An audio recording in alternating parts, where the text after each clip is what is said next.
You just heard a unique rendition of the Starfield theme played by its composer Einan Zur. Amazing stuff there.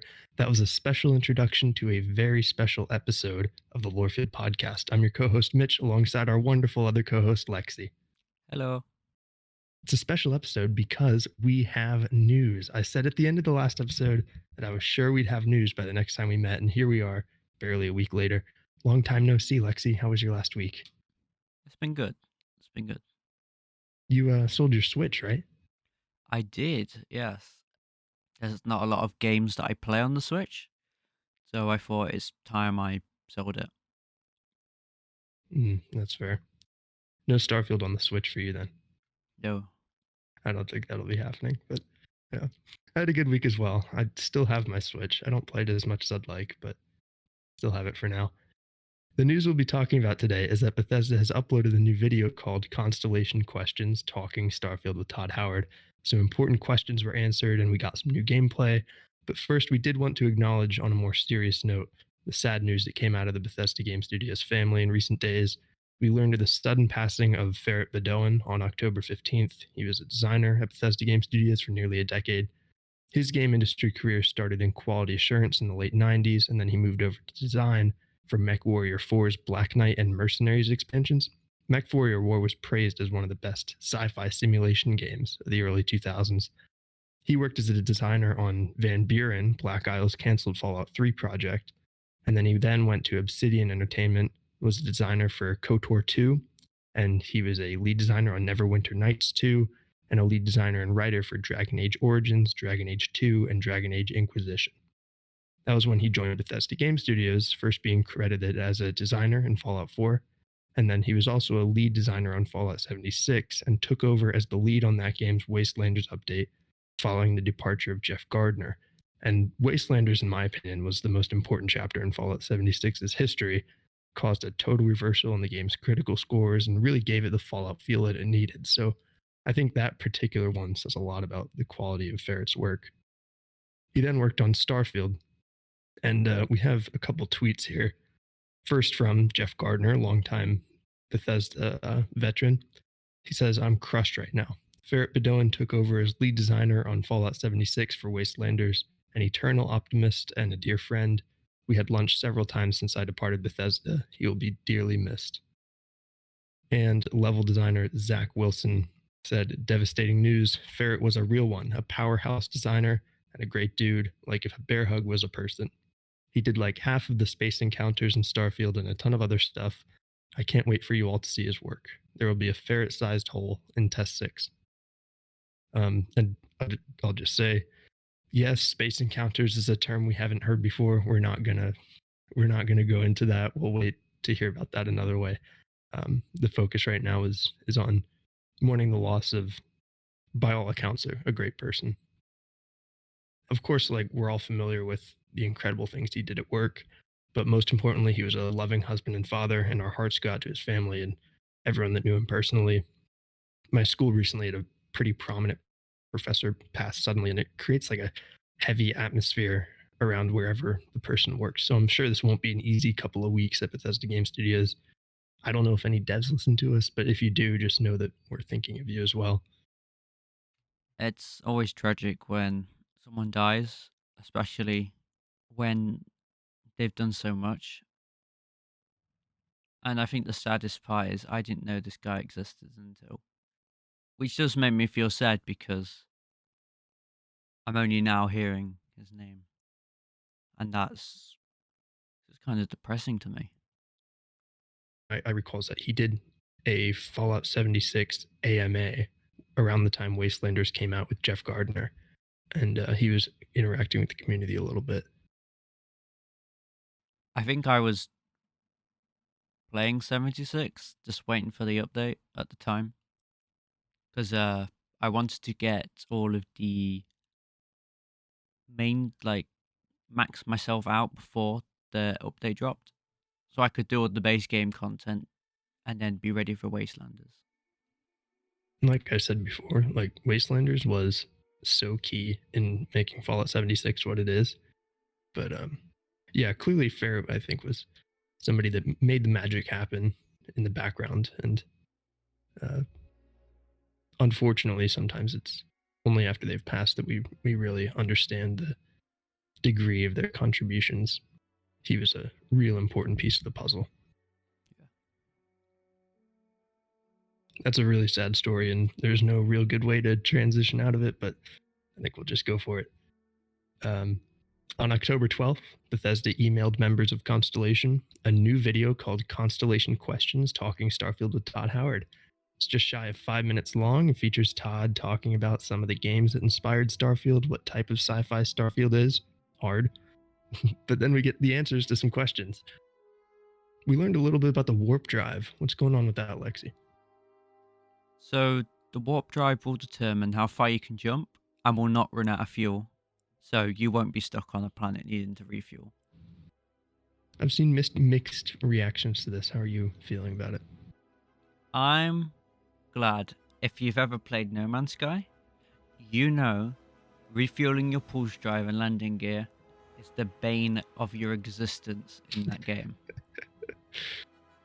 That's why I brought several landing gear upgrades to make the fuel cost really low. I don't want to deal with that. So I'm glad.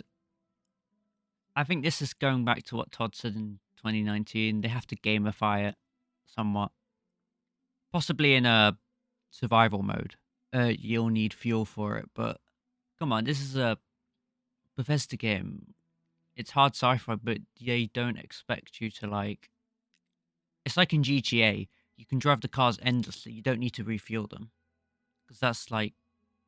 takes the fun out of it. Like, you just want to fly your spaceship. Fly your spaceship, don't worry about fuel. Worrying about fuel just takes the fun out of it. Because then you're always resource managing. Which is already a problem with ammo in Bethesda games. Those were two perfect comparisons with No Man's Sky and GTA. And I also thought back to Ark Survival Evolved, of all things. When I was real into that in high school, my friends and I tried taming one of like the biggest dinosaurs in the game, and it required 20 actual hours of hand feeding this dinosaur. So we took shifts for like an entire day on a weekend and tamed the thing. And looking back, it was such a waste of time hand feeding this dinosaur berries from 3 a.m. to 7 a.m. But we got the dinosaur. But it's just that sort of thing where, like, okay, you can make it realistic if you want, but how far do you want to go? How much do you want to punish the player? And I think this is a good decision there. No Man's Sky is an even better comparison with having to mine, what is it, ferrite and then, or oxygen, or I can't even remember. I can't either. Or like dihydrogen. I don't know. Yeah, they keep changing the recipes every few years. But yeah, Starfield does have a mining beam, so I'm glad to know we won't be literally like held hostage. Use your mining beam, or else you can't leave this planet. You know? Yeah. Well, it's good to know we can't be stranded on planets. Oh, also, we know that the warp drive determines how far you can jump. I think that was kind of known from some of the ship customization clips we saw, but you can like buy a better warp drive and then you can jump more light years at once. That does make sense because, well, it's like a car engine, I suppose, or like how much fuel tanks capacity you've got in a car. That depends how far you can go. So spinning that into spaceships, I suppose, it depends on capacity and I guess strength. So you have like the supercar of the warp drives, and then you have the rust bucket. What's a really bad car? There's one from the UK. It has 3 wheels. Oh yeah, that's a bad car. Yeah, like that's like your worst engine. That's your worst warp drive, and then you have like the Bugatti Chiron engine. I don't know how it's gonna scale, but I imagine, like, I'm gonna use No Man's Sky. You can get really, really good warp drives in that game. You can go so far. if you upgrade your ship, right? So I'm hoping that's the case, where you can just... You've got the credits, you're bored, you finally upgrade your ship, you've played the entire game with the basic frontier, and you just pimp out your frontier. By the end, it's made of solid gold, it's got a solid gold warp drive. There's diamonds plating it. I don't know. I don't know if people are sick of the No Man's Sky comparisons or not, but it's the closest thing we have as far as like you land on a planet, you get resources, do some quests, and then you get back in your planet, you go into space and go to the next planet. Although Starfield's probably going to be way more interesting on planets. And well, the ones that aren't randomly generated. Yeah, I think the key is going to be that handcrafted content, of which there's more than we've ever had. Although, I'm going to do something a bit weird with Starfield. I know I've said before, I want to go and try and keep ahead on the main quest to avoid spoilers. Try and complete it as fast as I can. While taking in the content, I'm not going to skip all the dialogue. I'm not that much in a rush, but what I tend to do is overstock on resources. And in Fallout 4, there wasn't a limit of how much you could store in storage. So I'm going to go to a bunch of randomly generated worlds and just resource farm for hours, like real life hours, to get all of the resources as high as I can. And then when it comes to upgrading, I don't have to go farming, which I think is going to be a good strategy. Yeah, I think so. That brings up an interesting point. What do you think the resources are going to do? Because we know we have this mining beam, we can mine, I want to say it was nitrogen being mined in the demo. What can we do with that? Nitrogen's well, in No Man's Sky, nitrogen is an atmosphere of one of the world like air types. I believe in the real world we have nitrogen-based fertilizers, so maybe if you're growing food, you could use nitrogen for that.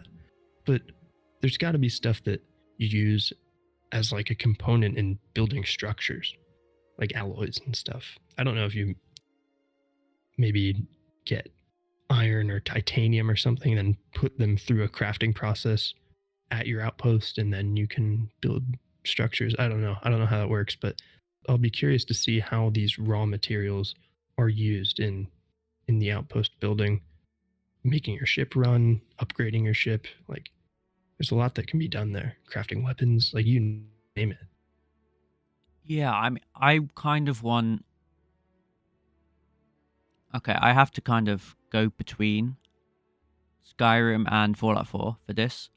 But what I would like to see is, you know how in the Skyrim like house building, you had to you needed to build nails, a lock. You had to build hinges. What was the other thing? Oh, there was one more thing you had to build. Oh, hinges, nails, lock. Yeah, was it like wood planks?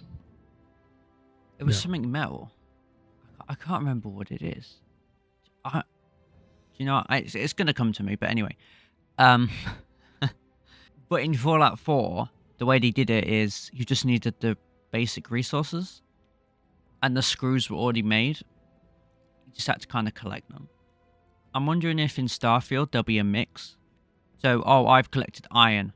Now I need to turn that iron into steel. You kind of have to go in steps. And I'm not going to say they're going to make that tedious, because they probably are not going to do that. But there's like a little extra step you have to do, just to make it a little bit more, I guess, realistic. But they might just go Fallout 4 and 76 way, where the screws are already an item, stuff like that. And you just get the basic resources and you just start crafting. Or maybe it's a mix. Screws are found in the world when you scrap items. But also you have you can craft screws if you've got the iron to turn into steel or whatever. Maybe that is going to be a thing, which would be cool. And I don't. In 76, you can bulk craft like screws and stuff. So it was there in 76, what I'm talking about. But I don't think it was there in Fallout 4. The item that we couldn't think of was iron fittings. Iron fittings. Yeah, this goes back to Hearthfire. Like, that was where they first did this, and really it was the only time they did this. Is it bad that Hearthfire is my favorite Skyrim DLC? I don't think that's a bad thing.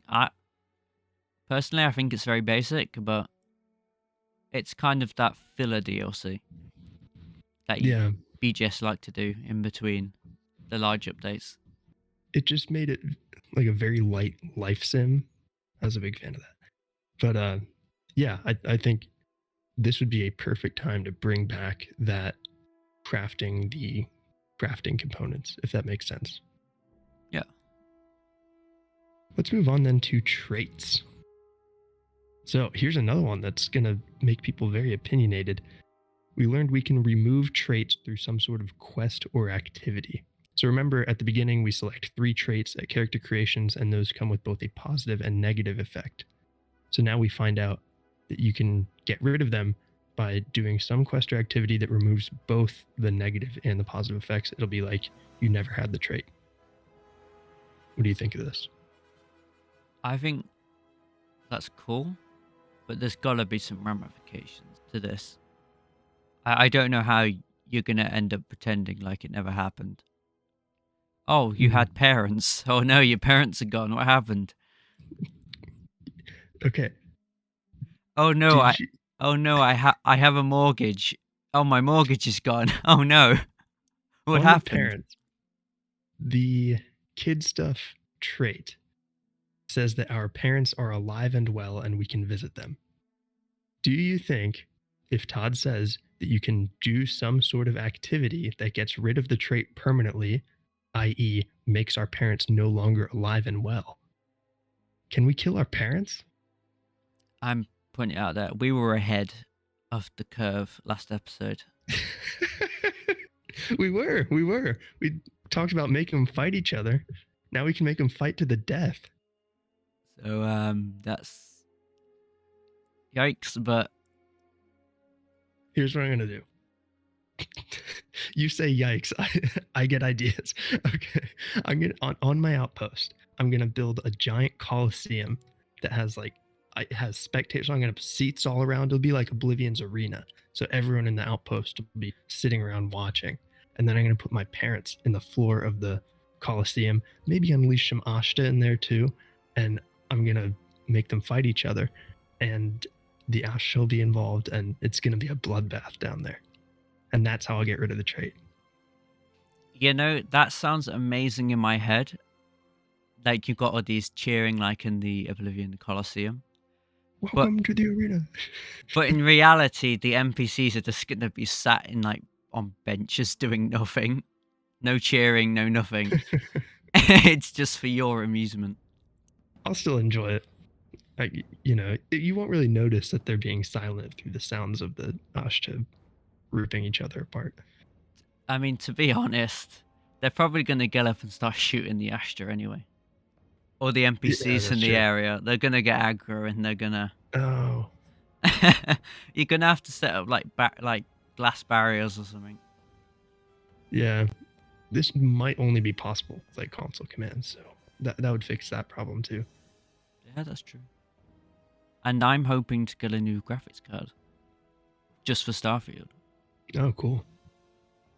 By the way, my dad listens to us, so Dad, I'm talking about my video game parents, not you. You are not going to fight to the death against Mom in a coliseum. Don't worry. Wait, your dad watches this? He does, yeah. Hi, Mitch's dad. Yeah. He's very supportive. So anyway, to back to this more general idea of getting rid of traits.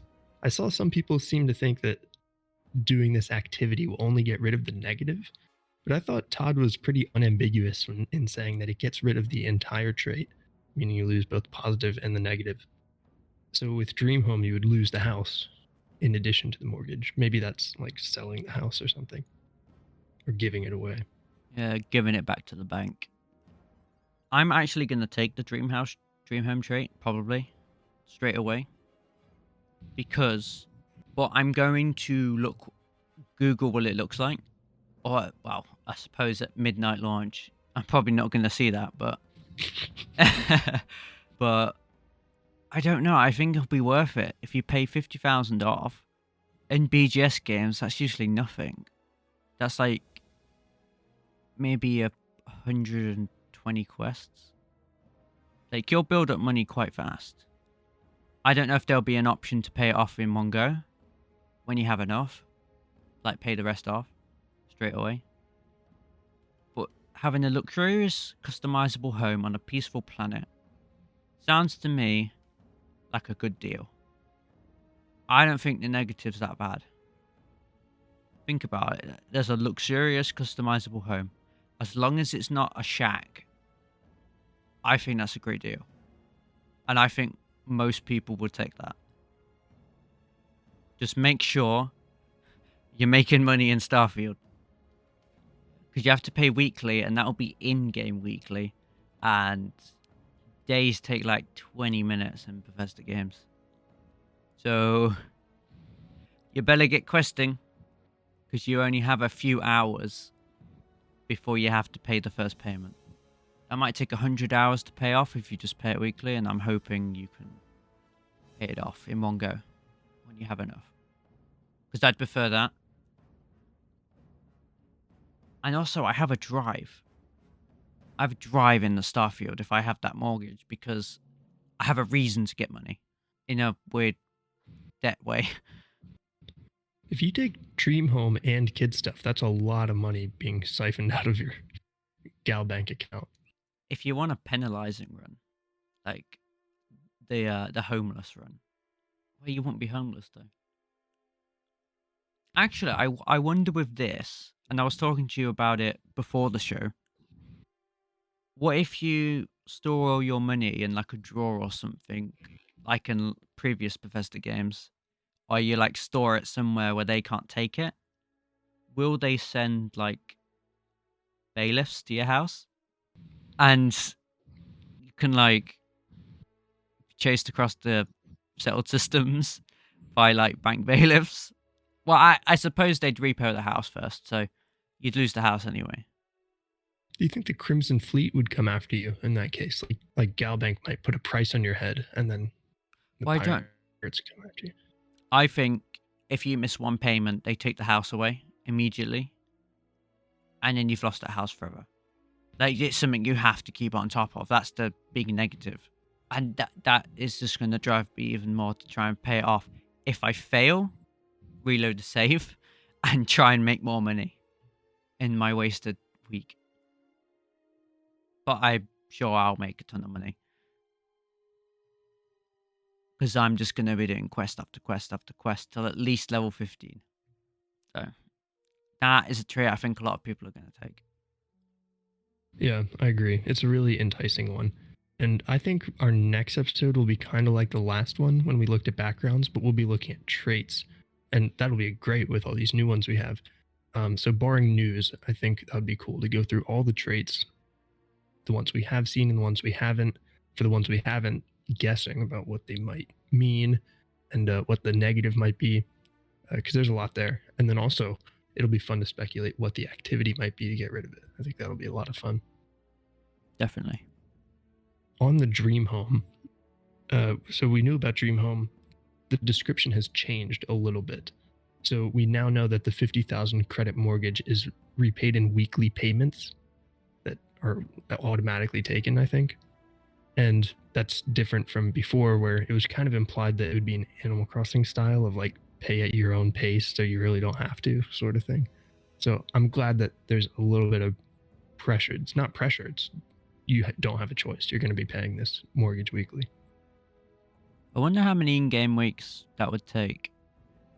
Yeah, we have to know the weekly payment and whether or not there's any interest. That was a great question for my business student brain. Yeah, I don't know. Would it be 50,000 divided by 52? 52 weeks, and this is in a year. You could figure out how many years. It could be. And then on 4% interest, that would be 1,000 credits a week. Ooh, that's actually not that bad. As long as credits aren't rare, like more valuable than like caps or Yeah. coins in Elder Scrolls. Did we see the price of any of the like ship components that might give us an idea of what a credit is worth? I don't believe so. I can't imagine it'll be that hard. Like, they're not going to make this an impossible trait you can't do. It's just Sure. it's just something you just gotta keep earning. You've got to keep doing quests, selling stuff. Like, you can't relax with this trait unless you've got like 50,000 on you. Then it's a trait you kind of play the game, enjoy it, make your money. Whereas if you kind of just want to go at your own pace and explore, I don't know if this trait will be good for your play style. I mean, I just want it for the house. I'm going to be honest. Yeah. It's very easy to get rich traditionally in Bethesda games. So I think Dream Home, Kid Stuff, these are going to be really good traits for people who are looking for a bit more of an economic challenge. And you don't want to be rich by level 10. You'll be paying a lot more credits out, and it should be a bit more difficult, especially early on, to stay afloat. I mean, if I can, depending how nice the house is, I will either probably not use it, but just like having it because it might be exclusive to this trait. But I might also build a settlement around it because Oh yeah, that might be and nice. how does the house fit in with the outpost? Like, is it an outpost itself that we can build stuff on? It says it's customizable, but that could just be the interior if there's like a load space there. Well, it's a on a luxurious custom house on a peaceful planet. That means I'm imagining that's a planet where there's not much going on. I'd imagine it would be how it works on Earth. You're buying a plot of land, and we have no comparison to what 50,000 is in what our currency is, but I imagine that would get you a sizable piece of land. And if it's a peaceful planet, it's not like, I suppose, I don't know if you'll be in a neighborhood kind of thing where there'll be other houses in the general area. I mean, I hope not, because I want to build a settlement next to it. Which Yeah, it probably won't let us do, but I will build one very close to it. yeah. So many different angles with some of these traits. We'll get even deeper next time. I think we went pretty deep on Dream Home and Kid Stuff, but we'll take a look at all of them next time. Absolutely. We also got our first look at the dialogue system, and I'm sort of confused. Okay, I have a question. How many times did you have to watch it before you understood it? Or do you still not? I get it. You press persuasion, and I'm sure intimidation might be the exact same, and then you get 4 options of how you want to proceed. I don't think that's confusing.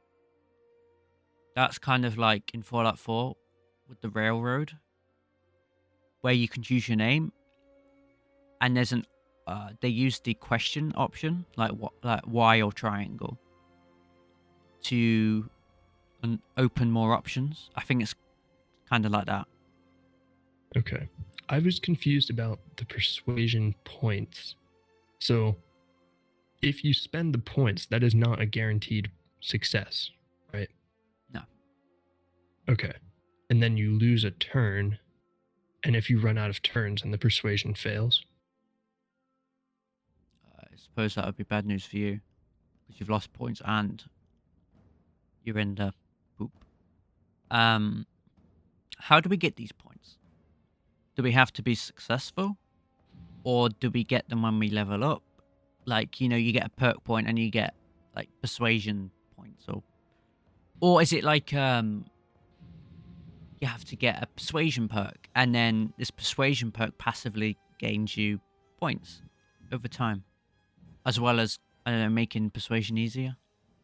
I would say with a high degree of confidence that you start out with a small number of persuasion points, and then you get them through a skill. So maybe each rank gives you 2 more or something. Because in the demo, they had 4 persuasion points. Those 4 persuasion points were represented as bars in this black rectangle, and the rectangle had a lot of empty space to the side, so you can get a lot more persuasion points. Unless every conversation you have so many points. So this is going to be a weird comparison, but I played a lot of Fallout 2. You have your action points, and your action points in Fallout 3, New Vegas, and 4 are used for your VATs and, well, in Fallout 4, sprinting. But in Fallout 1 and 2, your action points determine how many attacks you can do in one turn, or chances at attacks, and you have to end your turn.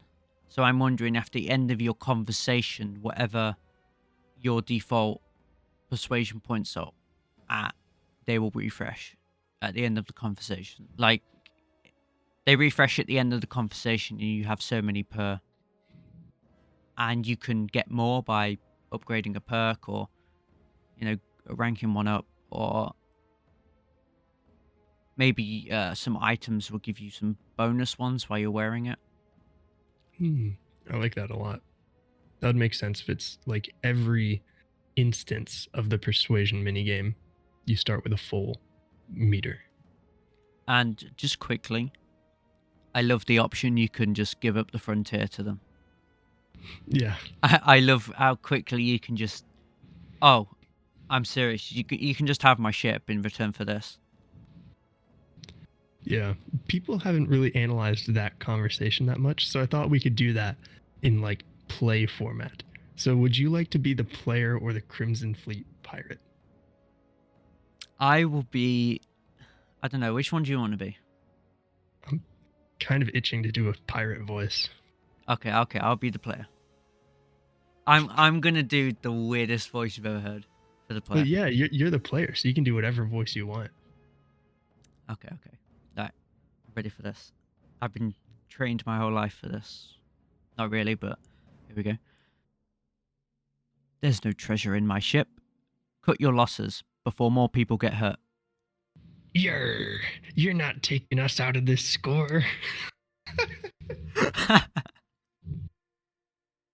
Hey, if you want to trade ships, that sounds good to me.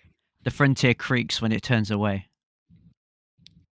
You willing to give up the ship just like that, matey? Now I'm going to be the narrator. Okay. The narrator walks out the room, closes the door. Drac gets in their car and drives away. Disappointed. That's a wrap. Yeah, I was narrating the narrator. All right. Great job. Our theatrical performance for the day. I kind of like chickened out of a voice. That's all right. I liked your pirate voice, by the way. Thank you. I thought that was pretty cool. Yeah. So, regarding this conversation, your first line, there's no treasure in my ship, cut your losses before more people get hurt. That initiated the persuasion minigame. You're not taking us out of this score was kind of the response to that. And then when you said, hey, if you want to trade chips, that sounds good to me. The frontier creaks when it turns anyway. That was a medium level persuasion attempt. It used 3 persuasion points. The 1 point attempt, which would have been you have it all wrong. Constellation is an explorers group. They aren't treasure hunters. Very pacifist. Very trying to maintain the peace. There was a 4 point attempt, so a little more difficult than the one we chose. I mean, if you want to embarrass yourself, go right ahead. That one's kind of snarky. I like that one. But that would have used all of the persuasion points. And then there's the 5% or 5 point attempt, which would have, we don't even have that many persuasion points. This wasn't an option. I just made it past your entire crew. You really want to try your luck against me? So yeah. Am I reading that correctly, that with only 4 persuasion points, you can't even attempt this 5.1? Unless it's blocked off, I suppose you might have like a 0.001% chance at best. Mm. Oh, imagine if someone would get that. They were like a famous Starfield YouTube video at that point. Yeah. I mean, as many people are playing the game, that's 1 in 10,000 people, 0.01%. So yes, yeah, a few people would get it, several. But I think it's what you think, and it's going to be 0%. But then even with 5 points, I think it's still going to be a low percentage. Mm. So this could mean that there are two perks relating to the persuasion system. There could be the one that gives you more persuasion points, and then there could be one that increases your chance of success. I think it'll be a tree. So whichever one you want to prioritize first upgrading, it's up to you. Let's say I have 8 persuasion points, and I want to do a 5-point persuasion option. Do you think if I use it when I have 8 points, I'll have a better chance of success than if I use it after I've used those other 3 and are using my last 5? I'd say no. I think you just lose the 3 points for this conversation. And then you only have 5 left. Or if you use the 5 and you fail, you only have 3 left. So you can only do the 3-point option. Mm. But also, I don't see the chances, like, for a perk to give you more than 75% maximum per option. Like a 75% chance of succeeding. Which this would be like max rank. I don't see them going any higher than that number. But I don't think they'll be 100%. I think that'll just cheese the game. Hmm. Really cool stuff with this new persuasion game. And I now see how it's sort of like Oblivion, where it's like a mini game and you have to strategize a little bit. But it is mechanically it's different, but I think philosophically it's pretty similar. Yeah. So maybe we'll go on to the recommendations then. And this episode, we're not going to be providing our own recommendations. We're going to be using Todd Howard's recommendations. So thank you, Todd, for the recommendations on this episode. It's going to be Sundog and Traveler. Wait, we're at the end of the episode already? Yeah. Holy shit. So Sundog is a space trading and combat simulator video game, first developed on the Apple II. It's very old, and I was trying to look for an emulator, but I couldn't really find one. If anybody knows where to play it, then that'd be great. Yeah, I don't know much about Sundog, except for the fact that it's a space combat and trading simulator, which sounds really cool. And Traveler's a sci-fi RPG first published in 1977 by Game Designers Workshop. What platform was Traveler on? I think it's tabletop. Okay. Yeah, it is. You said Sundog was on the Apple II, right? That's right. I swear there was a story Todd Howard talked about. At some point, his first PC was an Apple II, and he tricked his parents into buying him it. Oh yeah, I think I he think said he said use it for studying. Yeah, that's right. And then he just used it to play and code video games. In hindsight, he kind of was studying. I mean, Todd joined Bethesda in a time where you didn't really need qualifications to join a game studio. It was kind of like gaming was big, but it wasn't as business focused as it is now. Mm. Don't know if that makes sense. Yeah. Because Todd did not study game design. There was no game design course in the 90s. In the early 90s, late 80s, it was a nerd thing.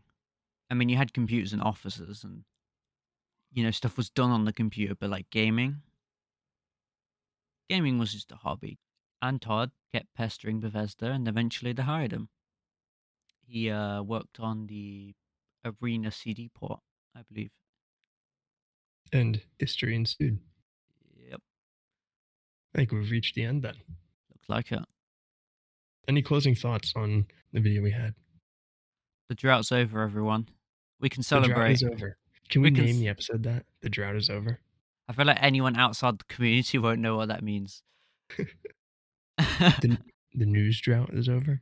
The news drought. Just put new Starfield video, put exclamation marks. Oh yeah, that'd be cool. Express our excitement in the title. And I'm always a big fan of putting Starfield in the title because it's better for SEO. Oh yeah, because we're not called like the Starfield Law podcast. Because the Starfield Lawcast is another podcast by Yeah. Robots Radio. Yeah. Go check them out. Friends of the show. Yeah. I don't think we've ever talked actually, but yeah. Happy to have them in the space. I have listened to their show. It's good. Yeah, they joke around like in the earlier episodes, but it's a good. I mean, we joke around too, so. But yeah, it's another Starfield podcast. I'm pretty sure there's only like 2 lore shows for Starfield, but there's not a lot of lore to talk about. So both shows are just more general coverage for now. Yeah. And then we'll get to the juicy lore. Yeah. All right. I think that's episode 16 of the Lorefield podcast in the books. I'm Mitch alongside Lexi. You can find us on Twitter at LorefieldNet, where we share news, analysis, and finds for the Twitterverse. You can also join us at the Lore subreddit, r/Lorefield. We're always looking for new members over there, and that should be a great place to discuss lore as we get closer to release. And we're on YouTube as Lorefield. You can subscribe for all of our podcasts and some other video content in the future. And we have a Discord. Join us and some wonderful members of the Starfield community for lore discussion and more over there. Links for all that will be in the description as well. Thanks so much for listening, everybody. See you next time. Bye, all.